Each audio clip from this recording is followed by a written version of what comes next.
eyo joni hino ɗo message on o message ɗo koye pular ko communiqué de la section sénégalaise de pottal fiɓantal Fouta Diallo ko ɗum woni hollital fedde pottal fiɓantal Sénégal hawtaɓe fedde Sénégal pottal fiɓantal e dendagal jooɗoduɓe e amen e nder aduna on min jarni jama leydi Sénégal fii faamu e holnare ko ɓe holli e bange cuɓal lamɗo leydi ko waɗa Sénégal ñande 26 lewru février 2012 iwdi Fuutanke Diallo e iwdi Sénégal no naɓidi ka nder tarikaji jamaji Sénégal e Fuutanke Diallo no hawti naamuji peewal wallidiral e teddingol koɗo dendagal jama Sénégal e bangeji muɗum tolni jamaji iwdi Fuutanke Diallo yoga wonti takamɓe ɓe innori Sénégal leydi maɓɓe hiɓe watti Sénégal ka fondo maɓɓe hiɓe wakkili no Sénégal yara yeeso hiɓe fiɓi ka ɓerɗe maɓɓe dandugol darja Sénégal e misal laamu ko leydi ndin holli e nder hirnange Afrique on fof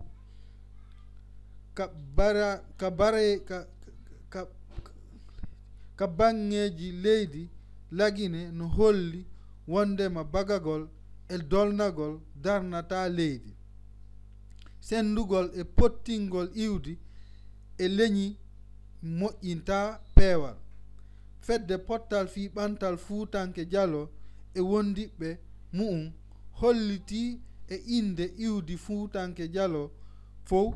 e battane cuɓal lanɗo Sénégal wondema laawol ɓantal woodaka si wona e hoore wondigal e hoore laaɓal e hoore pottal e fewjinagol meɗen heyɗintinde hande wondema jamanuji saa'i me'en no jippirde e nder aduna on fof fiinoɓe wawira suɓagol lamɗo maɓɓe ɗum no holli wondema no waɗi kala musidɗo me'en wonɗo Sénégal tawegol ka woote aroje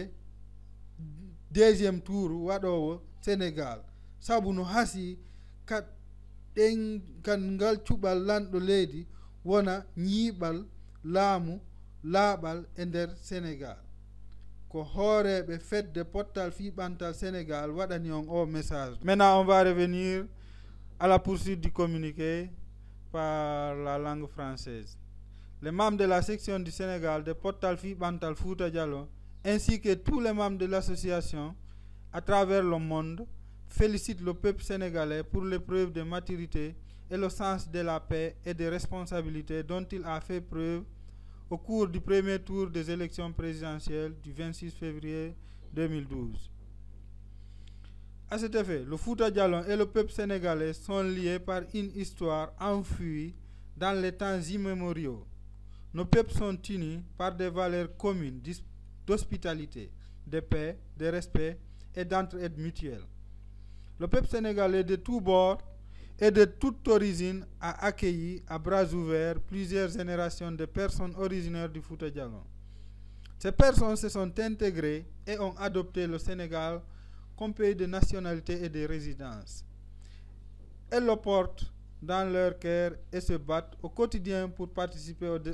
à son développement,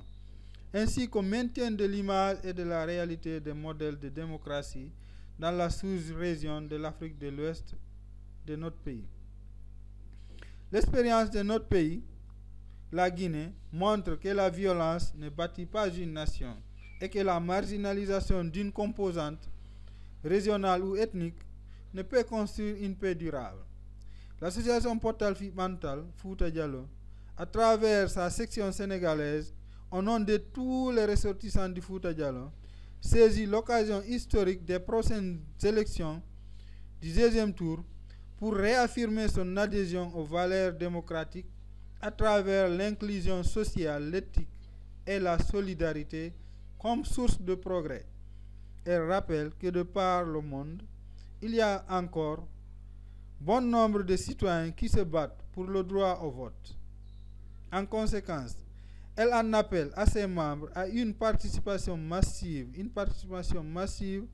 aux côtés du peuple sénégalais tout entier dans ce processus historique de l'enracinement de la démocratie au Sénégal dans le respect. Pour la section Sénégal de Potal-Fib Antal, merci. Rawol musidɓe julɓe on jarama assalamu aleykum.